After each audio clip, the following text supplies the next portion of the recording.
नमस्कार, R9 news देख रहे हैं आप और मैं हूं आपके साथ हितेंद्र। बुलेटिन का आगाज इस वक्त की एक बड़ी खबर के साथ करेंगे। ये बड़ी खबर उत्तराखंड से सामने आ रही है। उत्तराखंड में चारधाम यात्रा से पहले सत्यापन अभियान चल रहा है, वेरिफिकेशन की जा रही है।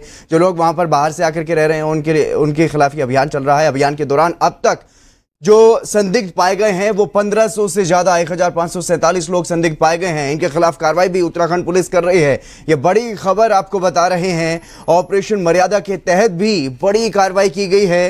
ये बड़ी खबर आपको बता रहे हैं। ऑपरेशन मर्यादा के तहत अब तक 3810 लोग गिरफ्तार किए जा चुके हैं। पिछले 5-6 दिन की बात ये बता रहे हैं आपको। ये बड़ी खबर, अब तक जो बड़ी कार्रवाई की गई है उत्तराखंड में चारधाम यात्रा से पहले सत्यापन अभियान जो शुरू हुआ था, क्योंकि जिस तरीके से भगवानपुर में जो हिंसात्मक घटना देखने को मिली, उसके बाद से साधु संतों की तरफ से यह अपील की गई थी कि गैर हिंदुओं के प्रवेश को रोका जाए और पहचान की जाए लोगों की। तो इसी बीच ये सत्यापन अभियान चलाया गया था। चलिए अब आगे आपको बताते हैं उत्तराखंड में, क्योंकि चारधाम यात्रा शुरू होने वाली है और उससे पहले ही हरिद्वार जिले में एक ऐसी घटना जो सामने आई जिससे सामाजिक भाईचारे को नुकसान हुआ। इसके बाद यह मांग उठी कि चारधाम यात्रा में गैर हिंदुओं के प्रवेश पर रोक लगे और अब कल वहां पर एक धर्म संसद भी होने जा रही है। इस मामले में सीएम धामी ने भी गंभीरता दिखाई और एक अभियान चलाने के लिए पुलिस विभाग को आदेश दिया था, जिसके बाद से पुलिस ने सघन अभियान चलाया और पता चला कि बड़ी संख्या में लोग अवैध रूप से राज्य में रह रहे हैं।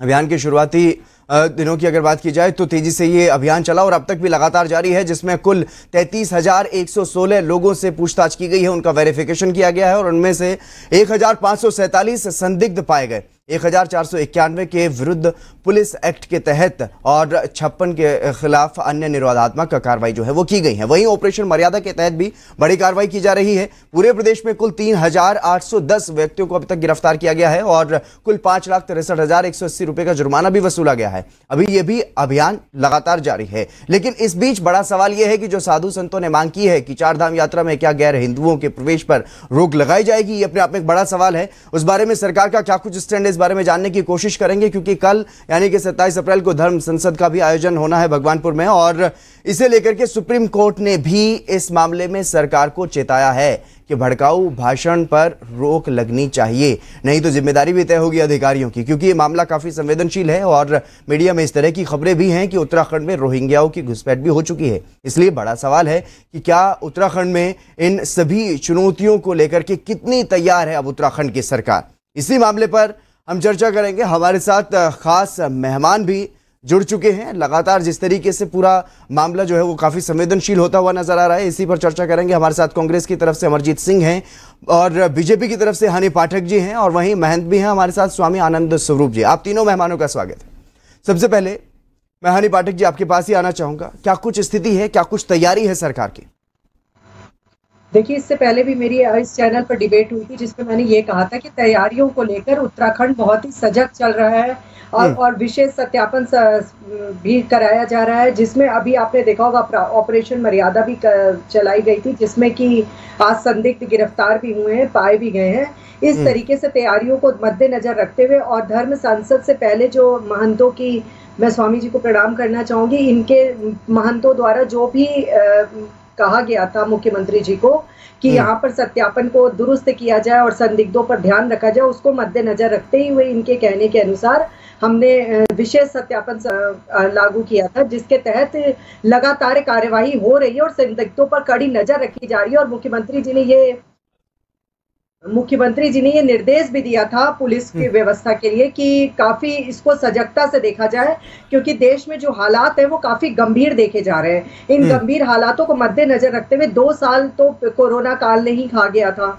इसके बाद आज अब की बार जो ये साल है जिसमें चारों धाम की यात्रा शुरू करी जा रही है, इसमें ये उम्मीद लगाई जा रही है काफी भारी संख्या में श्रद्धालु चार धाम को दर्शन करने आएंगे। इन श्रद्धालुओं के बीच में कोई संदिग्ध व्यक्ति ना आ जाए जो कि यात्रा को बाधित करने का कार्य करे। इसको लेकर लगातार सरकार सजग है और सजगता के साथ अपना कार्य कर रही है और यही उम्मीद करी जा रही है कि कोई भी अव्यवस्था यहाँ ना पाई जाए, जिससे कि श्रद्धालुओं को कोई भी कठिनाई का सामना करे। और कहां से देश विदेश से यहाँ पे चारों धाम के लिए यात्रा करने आते हैं, एक मैसेज ऐसा गलत ना जाए कि उत्तराखंड में 4 धाम की यात्रा करने गए थे तो इस चीजों का उनको सामना करने को या देखने को मिला। इसको लेकर सरकार काफी सजग है और कर्मबद्ध है, इस तरीके से कार्य करी जा रही है। और महंतों और संतों की जो राय आएगी, जो बातें आएगी धर्म संसद से निकल कर आएगी, उस पर भी ध्यान रखा जाएगा, क्योंकि स्वामी और महंत हमारे लिए आदरणीय है। जो भी ये अपनी समस्या रखेंगे उसको पूरा पार्टी ध्यान रखेगी, मुख्यमंत्री जी हमारे ध्यान रखेंगे। क्योंकि हनी जी, इससे पहले मांग की गई थी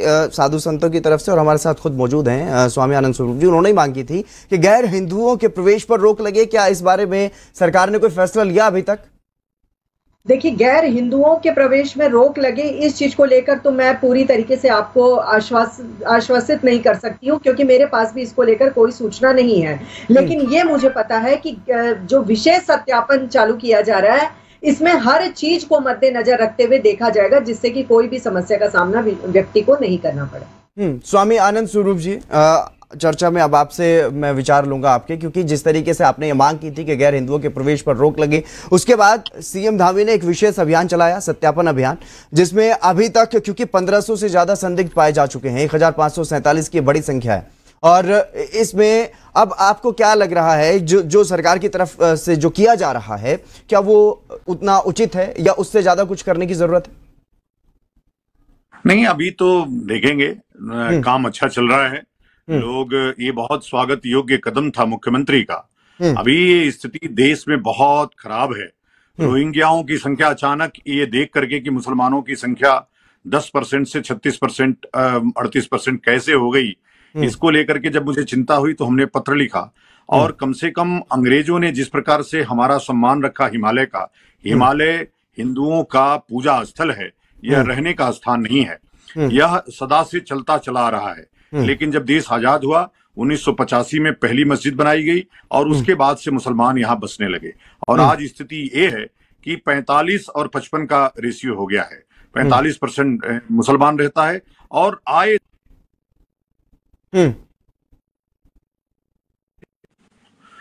दिन कुछ न कुछ घटनाएं हो रही हैं।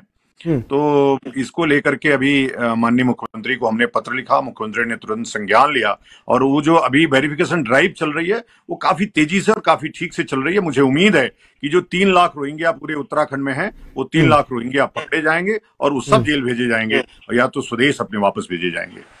तो मेरा कहना है, अभी एक अपडेट आपको दे दूं, भगवानपुर में कोई धर्म संसद नहीं है। कपिल सिब्बल ने आज सुप्रीम कोर्ट को झूठ बोला कि वहां पे एक धर्म संसद हो रही है, जबकि प्रशासन ने 6 दिन का 7 दिन का समय मांगा था। उस समय इमाम को गिरफ्तारी का नहीं उन्होंने गिरफ्तार कर पाए। उसको लेकर के एक पंचायत होनी थी गांव में, लेकिन पंचायत के पहले ही सुप्रीम कोर्ट में गलत बात दे करके सरकार को भ्रमित किया गया। सुप्रीम कोर्ट ने कहा कि वहां कोई हेट स्पीच ना हो। इसको लेकर के आनंद फानन में आज जो उसके आयोजक थे स्वामी दिनेशानंद भारती जी महाराज, उनको गिरफ्तार कर लिए पुलिस अभी, तो अभी 5-10 मिनट पहले। ये देखिए, प्रशासन जो काम जिनको गिरफ्तार करना है, इमाम जिसने की इतनी बड़ी हिंसा करवाई, उसको नहीं गिरफ्तार कर पा रही है। लेकिन हमारे लोग जो शांतिपूर्ण तरीके से पंचायत, पिछली बार भी हमने शांतिपूर्ण तरीके से प्रदर्शन किया और अभी भी शांतिपूर्ण तरीके से पंचायत करने जा रहे हैं, उसको रोकने का पूरा प्रयास कर रही है सरकार। का ये कदम, साधु संतों को जब चाहो गिरफ्तार कर लो, उठा लो, लेकिन आप उन मौलानाओं को आज तक गिरफ्तार नहीं कर पाए जो देहरादून की धरती पर लगातार हमारे खिलाफ कलमा पढ़ा गया, हमको मारने की बात कही गई, लेकिन वो जाकर के कल डीजीपी से मिल रहा है। तो ये जो अभी प्रशासन का ढुलमुल रवैया है वो बड़ा निंदनीय है, और संतों के प्रति जो दृष्टि बदली है अभी उत्तराखंड शासन की, वो बड़ा आश्चर्यजनक है कि आप जब चाहते हैं सरकार पुलिस वाला आता है और गिरफ्तार कर ले जाता है। बिल्कुल, तो ये बड़ा आहत हूं मैं इस चीज से, इसलिए मैं बहुत डिबेट में भाग नहीं ले पाऊंगा आपके, क्योंकि मुझे भी अभी जाना है और देखना है कि लीगल कोर्स उसमें हम क्या ले सकते हैं। चूंकि वो धर्म संसद नहीं थी, इस व्यक्ति ने, ये कपिल सिब्बल एंटी हिंदू व्यक्ति है, ये जाकर के कोर्ट को मिसगाइड किया और कहा कि वहां धर्म संसद होने जा रही है। कोई धर्म संसद न थी, न है, न रहेगी। धर्म संसद 3 दिवसीय होती है, और 1 दिन का वो 2 घंटे का कार्यक्रम था, उससे प्रशासन डर गया। 144 पता नहीं क्या क्या लगा दिया, उसकी जरूरत नहीं थी। जबकि हम बराबर सबको कह रहे थे कि वहां पे कोई किसी प्रकार की हिंसा नहीं होगी, मेरी गारंटी है। हाँ, एक और सवाल मेरा आपसे रहेगा, क्या पंचायत अब वहां पर कल होगी? नहीं, पंचायत तो होगी।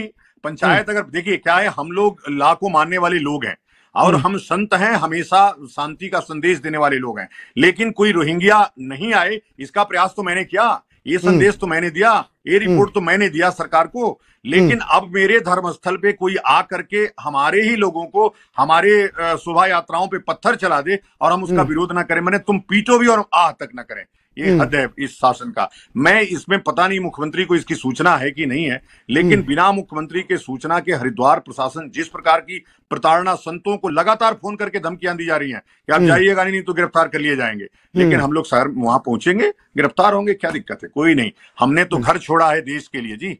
बिल्कुल बिल्कुल। हनी पाठक जी जवाब दे दीजिए, स्वामी जी के पास थोड़ा वक्त कम है। अमरजीत जी मैं आऊंगा आपके पास, माफी चाहता हूं, लेकिन सत्ता में क्योंकि बीजेपी है तो जवाब इन्हीं से बनता है। जी हनी जी। देखिए, स्वामी जी की कोई भी बात मुझे गलत लगी नहीं रही है, तो इनकी बात का क्या मैं काटूं। और स्वामी संत तो हमारे भारतीय जनता पार्टी की तरफ से अत्याचार क्यों किया जा रहा है? ये अत्याचार का आरोप लगा रहे हैं आप पर। मैंने बात कहने के लिए उंगली इसलिए उठाई थी कि मैं इनके बात का ये जवाब दे रही थी कि स्वामी जी, कपिल सिब्बल जी का तो मुझे खुद ही नहीं समझ में आता, पता नहीं लॉ कॉलेज के कौन से लॉ कॉलेज से पढ़कर आए हैं जिनको मैडम वो ठीक है, उन पर वो बोल चुके हैं, आप अपनी जवाब दे दीजिए, अपना जवाब दीजिए। कपिल सिब्बल पर जवाब ले लेंगे, अमरजीत जी हैं हमारे साथ।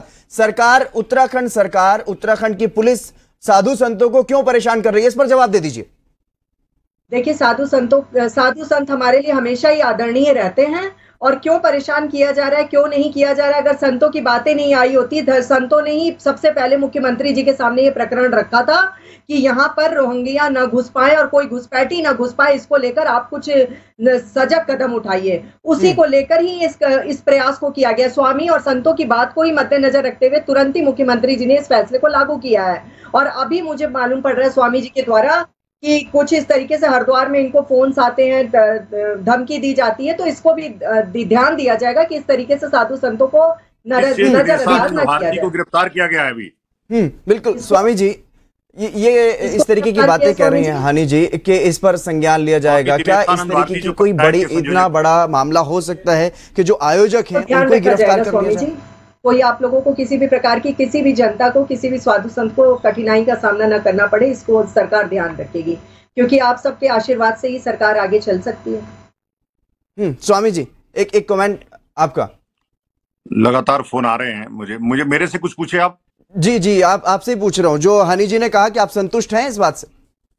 नहीं, मैं तो देखिए, हनी जी तो प्रवक्ता हैं, भाजपा की का पक्ष रख रही हैं। मेरी तो बात, क्योंकि लड़ाई ये प्रशासन से, शासन से नहीं है, ये सिस्टम से लड़ाई है।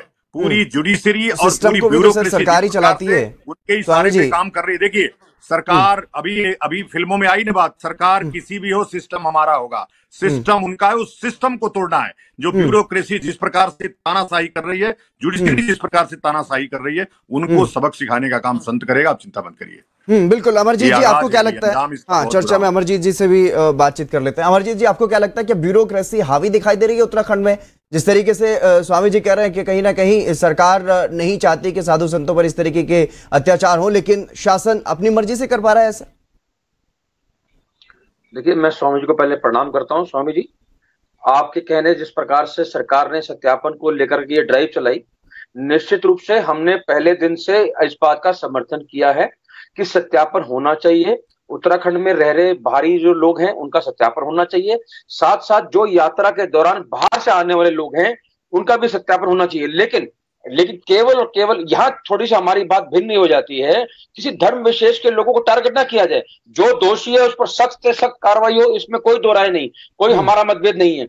लेकिन केवल और केवल बाहर से आने वाले लोगों का, जो बाहर धर्म विशेष के लोग हैं, वो कोई भी हो सकते हैं, उसमें सिख भी हो सकते हैं, क्रिश्चियन भी हो सकते हैं, हमारे को मुस्लिम भाई भी हो सकते हैं, कोई भी हो सकता है। मेरा मतलब धर्म विशेष के नाम पर उन पर किसी रूप में भी अत्याचार नहीं होना चाहिए। बिल्कुल जो कानून संबद्ध काम हो वो होना चाहिए। अगर सत्यापन में कुछ लोग गलत पाए जाते हैं, उनको उत्तराखंड आने से रोका जाना चाहिए। यहां तक तो हमारी पूर्ण सहमति है। और जिस प्रकार से और भी चर्चाएं निकल के आई कि जो कल की महापंचायत होनी है, इसमें हमारा कांग्रेस पार्टी का कोई वो नहीं है। ये निश्चित रूप से शासन और प्रशासन का काम है। ये शासन को तय करना है कि वहां पे क्षेत्र में शांति रहे, कोई ऐसी बात ना हो जिससे कि आपसी मतभेद हो और किसी प्रकार का भी कोई दंगे फसाद इस किस्म की कोई बात नहीं होनी चाहिए। ये शासन और प्रशासन को तय करना है। अब प्रशासन ने क्या कहा है और शासन उस पर क्या गतिविधि करता है, ये एक चर्चा का विषय हो सकता है, लेकिन जिम्मेदारी एक सामूहिक है। ये कह देना कि केवल लेकिन अमरजीत जी आपने सुना होगा अभी स्वामी जी बता रहे थे कपिल सिब्बल के बारे में, कांग्रेस के वरिष्ठ नेता हैं, उनके बारे में क्या कहेंगे? क्या कपिल सिब्बल ने भ्रमित किया है? कपिल सिब्बल जी एक अधिवक्ता हैं, वकील हैं, वहां पर वो कांग्रेस पार्टी का पक्ष रखने नहीं गए। उन्होंने निश्चित रूप से अपने एक पार्टी का पक्ष रखा होगा, कांग्रेस पार्टी का पक्ष रखने नहीं गए। वो वकील ऐसे तमाम नेता हैं, जेटली जी भी जाया करते थे, जेठमलानी जी भी जाया करते थे, जो भारतीय जनता पार्टी में, वो अगर वो जाते थे कहीं वकालत करने या किसी का पक्ष रखने, तो वो ऐसा नहीं कहा जा सकता कि कांग्रेस पार्टी का पक्ष रखने गए या भारतीय जनता पार्टी का पक्ष रखने जेटली जी गए थे या जेठमलानी जी गए थे। इसको उस दृष्टि से ना देखा जाए, वो उनका अपना व्यक्तिगत विचार है, जो जिसके लिए खड़े होने गए वो कोई बेहतर बता पाए। स्वामी जी, आपने सुना जिस तरीके से कांग्रेस कहीं ना कहीं किनारा करती हुई दिखाई दे रही है। कांग्रेस के प्रवक्ता तो कह रहे हैं कि उनका निजी विचार हो सकता है कपिल सिब्बल का। हाँ, नहीं, वो ठीक कह रहे हैं, वो तो वकील हैं, लेकिन वो देशद्रोहियों के वकील हैं और कांग्रेस के संरक्षण में पलने वाले वकील हैं। बस इतना मेरा कहना है। ठीक बात है, वहां तो वकालत कर रहे थे, हमेशा एंटी टेररिस्ट क्यों लड़ते हैं, हमेशा मुसलमानों के साथ ही खड़े क्यों होते हैं, कभी हिंदुओं के साथ क्यों नहीं खड़े होते हैं, मेरा ये प्रश्न है। और कपिल सिब्बल को क्यों कांग्रेस पार्टी रखी है ऐसे एंटी नेशनल और एंटी हिंदू व्यक्ति को, उससे कितना नुकसान हो रहा है। इन लोगों की वजह से कांग्रेस पार्टी गर्त में जा रही है आज। तो मेरा कहना है कि ऐसे लोगों को कांग्रेस पार्टी को तत्काल बाहर करना चाहिए, जो हिंदू हितों की बात न करते हो और लगातार अभी इन्होंने कहा कि एक पक्ष का कोई बात नहीं करनी चाहिए, तो वो तो केवल एक पक्ष की बात करते हैं। अमरजीत जी की बात। जी जी स्वामी जी, मैं आपका बहुत आदर सम्मान करता हूं, आप हमारे पूज्य हैं और आप ही नहीं, हमारे तमाम संत हमारे सब पूजनीय है, सबका आदर सम्मान करना हमारा फर्ज भी है। लेकिन मुझे लगता है कि आप जिस प्रकार से कह रहे हैं, मैं थोड़ा सा यहाँ से अपने आप को भिन्न करता हूं कि हम धर्म विशेष की बात ना करें, ये उनका व्यक्तिगत मामला है और कोई वकील स्वतंत्र है, वो किसी भी पार्टी का हो, वकालत उनका जो है काम होता है, उनका कृत्य है करना, और पार्टी विशेष की बात करना, धर्म विशेष की बात करना, ये एक अलग चीज है, इसको हम मिक्स ना करें तो बेहतर होगा। आप ऐसा ना कहें कि कांग्रेस के संरक्षण में पल रहे हो, निकाल क्यों नहीं देती फिर? अगर बार बार कोई वकील, कोई पार्टी का सदस्य इस तरीके से जाता हुआ नजर आता है, तो पार्टी से उसको अलग कर देना चाहिए। नहीं, क्यों? कितने ही वकील मैं आपको गिना दूंगा हितेंद्र भाई, जो भारतीय जनता पार्टी में रहकर के उन्होंने ऐसे लोगों के लिए केस लड़ा, जो कि जिनको कि आप देशद्रोही भी कह सकते हैं, कुछ फांसी की सजा छुड़ाने की बात भी करी। ये उनका काम है, वकील की नजर में वकालत का काम ये है कि वो दोषी के लिए भी खड़ा होता है और बचाव पक्ष के लिए भी खड़ा होता है। ये निर्णय तो जज को अंतिम करना है ना, कि वो यह वकील तय करेगा। वकील तो अपना पक्ष रखेगा, वो दोनों का पक्ष रखता है, ये तो अंतिम निर्णय न्यायालय ने करना है कि वो सही क्या है, गलत क्या है। बिल्कुल। हनी पाठक जी, कुछ कहना चाह रहे हैं आप? हाँ हितेंद्र जी, अभी 2-3 दिन पहले मेरी इनके प्रवक्ता से एक डिबेट हो रही थी, जिसमें उन्होंने ये बयान दिया था कि एक विशेष समुदाय को लेकर सत्यापन का अभियान चलाया जा रहा है। कहा था कि नहीं हितेंद्र जी, आप प्रत्यक्ष गवाह हैं क्योंकि मेरी आप ही के चैनल पे डिबेट थी। दूसरा ये कहते हैं कि वो एक पार्टी के वकील, वो एक वकील है, अधिवक्ता है। मुझे इस बात का जवाब दीजिए, कल ये नगर निगम में पार्षदों, एक इनकी पार्षद मीना बिष्ट ने ये बयान दिया कि आंदोलनकारी एक गुंडे हैं, ये हैं, वो हैं, पत्थरबाज है, इस तरीके के बेबुनियाद बयान दिए, जिसको लेकर आज ये माफी मांगते हैं और ये कहते हैं कि ये सब गलत है, हरीश रावत जी इस तरीके की बात करते हैं। हेलो जी, कुछ तकनीकी समस्या है शायद हनी पाठक जी के साथ, उनसे सही से संपर्क नहीं हो पा रहा है। लेकिन स्वामी आनंद स्वरूप जी, जिस तरीके की अब जो स्थिति देखने को मिल रही है उत्तराखंड में, आपको लगता है चार धाम यात्रा के लिए जो तैयारियां होनी चाहिए सरकार की तरफ से, प्रशासन की तरफ से, वो सही तरीके से हो रही हैं? नहीं, तैयारी तो देखिए, तैयारी तो एक समिति है वो करती है, लॉ एंड ऑर्डर अपनी जगह पे है, तैयारी अपनी कर रहे होंगे, उसकी बात मैं 1 तारीख को पूछूंगा। लेकिन अभी जो काम कर रही है यहाँ पे भगवानपुर में, वो बड़ा निंदनीय है। बड़ा बुरा लगा हमको कि हमारे एक व्यक्ति को इस नाते आप उठा ले गए, वो शांतिपूर्ण तरीके से प्रतिरोध की बात कर रहा था। क्या अब इस देश में प्रतिरोध की बात भी आप नहीं कर सकते? एक धर्म विशेष के लोगों ने जब वो पत्थर मार रहे थे, तब भी हितेंद्र जी को उसका विरोध करना चाहिए था। क्यों पत्थर मारा तुमने भाई? तुम ईद बनाए, आज तक हमने कभी बम मारा, कभी पत्थर मारा, कभी ईंट मारा। लेकिन जब हम शोभा यात्रा निकाल रहे हैं, तुमने पत्थर क्यों मारा? उस इमाम को गिरफ्तारी की मांग कांग्रेस पार्टी क्यों नहीं कर रही है? मैं ये कहता हूं। और भाजपा क्यों नहीं गिरफ्तार कर रही है उसको? भाजपा तो सरकार में है। देखिए, शोभा यात्रा में किसने पत्थर मारा, किसने नहीं मारा, वो एक विवेचना का विषय है। उसमें आज हम यहीं बैठ करके जांच कर लें, मांग कर लें और उस पर कार्रवाई भी हो जाए, ऐसा नहीं। ये काम हमारा नहीं है, ये पुलिस का काम है, प्रशासन का काम है। प्रशासन जांच करे, जो दोषी हो किसी भी धर्म का हो। मैं तो कह रहा हूँ, कोई अगर सिख भी पकड़ा जाता है, कोई और भी पकड़ा जाता है, कोई जो दोषी हो उस पर कार्रवाई हो, लेकिन धर्म विशेष को लेकर के बात करें वो शोभा नहीं देती। दोषी कोई हो उस पर कार्रवाई होनी चाहिए, निष्पक्ष कार्रवाई होनी चाहिए, हमारी ये मांग जरूर है। लेकिन स्वामी जी, क्योंकि जिस तरीके से आपने कहा कि ब्यूरोक्रेसी कहीं ना कहीं हावी हो रही है सरकार पर, और सीएम धामी को शायद इस घटना के बारे में पता भी ना हो जो आज हुई है भगवानपुर में, तो आप इसके लिए क्या ये मानते हैं कि कहीं ना कहीं सरकार फेल हो रही है अपने अधिकारियों को चलाने में, अधिकारियों पर कंट्रोल कर पाने में? बड़ा है हितेंद्र, एक कॉकस बहुत बड़ा है, इसको तोड़ना बहुत मुश्किल है।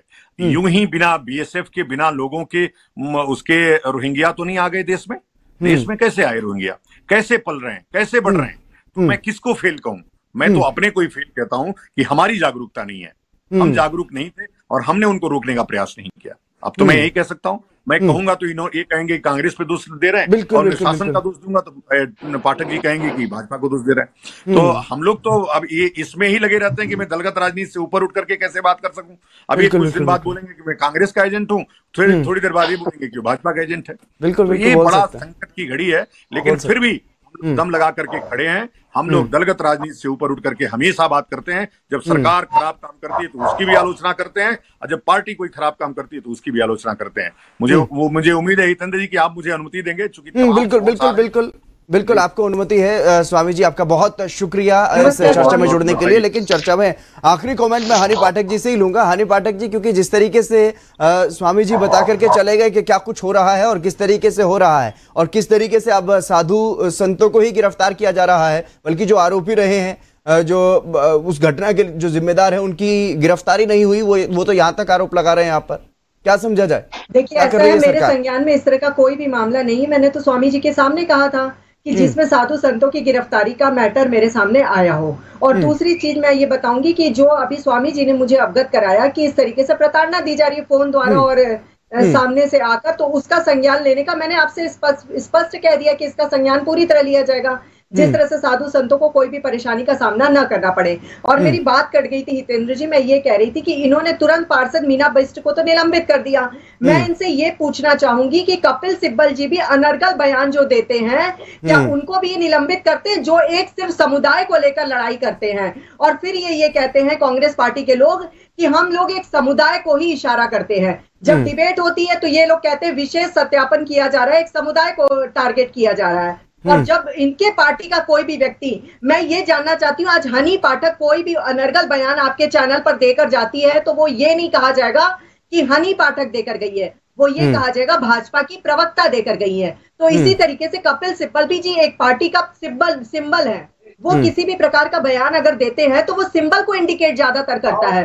ठीक है, वो अधिवक्ता है, किसी भी प्रकार की बातें करते हैं, लेकिन वो सिंबल, वो बल्कि अमरजीत जी को मैं ये कहना चाहूंगी कि चलिए ठीक है, इन प्रवक्ता से मिलकर मुझे काफी खुशी हुई कि जो ये नहीं कह रहे कि किसी एक समुदाय को इंडिकेट किया जाएगा। लेकिन अमरजीत जी, आप ही के कांग्रेस के प्रवक्ता ये कहते दिखाई देते हैं कि ये जो सत्यापन किया जा रहा है वो एक विशेष समुदाय को लेकर सत्यापन किया जा रहा है। मैं ये नहीं कहती कि हर रोहिंग्या आतंकवादी है, मगर हर आतंकवादी रोहिंग्या कहा जाता है, इस चीज से मैं भी अवगत रखती हूँ, इस चीज का मैं भी समर्थन करती हूँ। तो इस चीज को मैं आपसे पूछना चाहती हूँ अमरजीत जी कि अगर चारधाम यात्रा में विशेश सत्यापन किया जा रहा है तो क्या ये गलत है?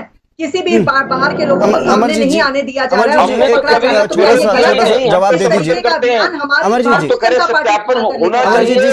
सवाल ये है, आप समर्थन कर रहे हैं सत्यापन का, लेकिन कांग्रेस में भी कई मत जो है वो मिलते हैं। कांग्रेस के प्रवक्ता उत्तराखंड में भी इस तरीके की बातें सामने आई है, मैंने भी कुछ इस तरीके के बयान सुने हैं कि कहीं ना कहीं एक विशेष समुदाय को परेशान करने के लिए विशेष सत्यापन अभियान जो है वो चलाया जा रहा है। तो क्या कांग्रेस में इतनी भी एकजुटता नहीं रही है कि जो विचार कोई एक प्रवक्ता कहीं रख रहा है तो वो सब उसमें सहमत हो? सबके अलग अलग अपने विचार होंगे क्या? अब हितेंद्र जी, मैं ये भी इनसे निवेदन करना चाहूंगी कि इस तरीके के बयान को रोकने का प्रयास करिए अमरजीत जी, क्योंकि चार धाम यात्रा से अनेकों देश से, पूरे देश से लोग आते हैं। इस तरह का बयान कोई भी आखिरी पक्ष उनका सुन लीजिए, देखने को मिल सकता है हम लोगों को उसका नतीजा। अमरजीत जी, पहली बात तो हनी जी ने आपके चैनल पे पहले क्या कहा, उसमें डिबेट में मैं नहीं रहा हूँगा, तो निश्चित रूप से हनी पाठक जी ने कुछ शब्द ठीक कहे होंगे, तभी वो डंके की चोट पे आपके चैनल पे इस बात को कह रही है। लेकिन ये भी हतेंद्र जी मानने वाली बात है, जिस प्रकार से हनी जी विभिन्न चैनलों में बैठती हैं, मैं भी विभिन्न चैनलों में जाता आता हूँ, तमाम भारतीय जनता पार्टी के ऐसे बहुत से प्रवक्ताओं के साथ मेरी डिबेट हुई जिन्होंने मंच पर खुले मंच से ये कहा कि धर्म विशेष के लोगों का कहा कि ये लोग गैर हिंदू लोग वहां नहीं जा पाएंगे, ये बात ठीक है कि मुख्यमंत्री जी ने बात नहीं कही, मैं इस बात से सहमत हूं। भारतीय जनता पार्टी के बहुत से प्रवक्ताओं ने ये बात नहीं की, लेकिन बहुत से प्रवक्ताओं ने ये खुल के कहा है कि गैर हिंदू वहां नहीं जा पाएंगे। तो जब उनसे पूछा जाता है कृपया परिभाषित कर दीजिए गैर हिंदू, तब हम इस बात को कहते हैं सत्यापन होना चाहिए। जो सही लोग हैं वही उत्तराखंड आने चाहिए, जो उत्तराखंड में रह रहे लोग हैं उनका सत्यापन होना चाहिए, जायज लोगों को यहाँ रहने की अनुमति होनी चाहिए। लेकिन कोई भी दोषी हो, लेकिन उसको इस नजरिए से ना देखा जाए ये रोहिंग्या है, ये बांग्लादेशी है, ये मुस्लिम है, ये सिख है या क्रिश्चियन है, इस नजरिए से ना देखा जाए। जो दोषी हो वो कोई सिख कम्युनिटी से हो, वो मुस्लिम हो या किसी भी धर्म विशेष से हो, बिल्कुल कार्रवाई करें, हम तो साथ हैं, हमने मना कभी किया ही नहीं। अपराधी तो अपराधी है। चलिए, बहुत शुक्रिया अमरजीत सिंह हमारे साथ जुड़ने के लिए। हानि पाठक जी, आपका भी बहुत बहुत शुक्रिया इस चर्चा में जुड़ने के लिए। लेकिन लगातार जिस तरीके से देश भर में जो स्थिति बनी हुई है, जो सामाजिक भाईचारा बिगड़ता हुआ नजर आ रहा है, और इसी बीच अब उत्तराखंड में एक महत्वपूर्ण जो यात्रा होनी है, चारधाम यात्रा, उससे पहले अब जिस तरीके की स्थिति देखने को मिल रही है राज्य में, वो कहीं ना कहीं संवेदनशील स्थिति जो है वो बनती हुई दिखाई दे रही है। लेकिन इस मामले में ये देखना होगा, ये एक बड़ी चुनौती है उत्तराखंड सरकार के सामने, उत्तराखंड प्रशासन के सामने भी, कि अब इस चुनौती से कैसे वो पार पाएंगे। लेकिन फिलहाल इस बुलेटिन में बस इतना ही। आप बने रहिए R9 न्यूज के साथ।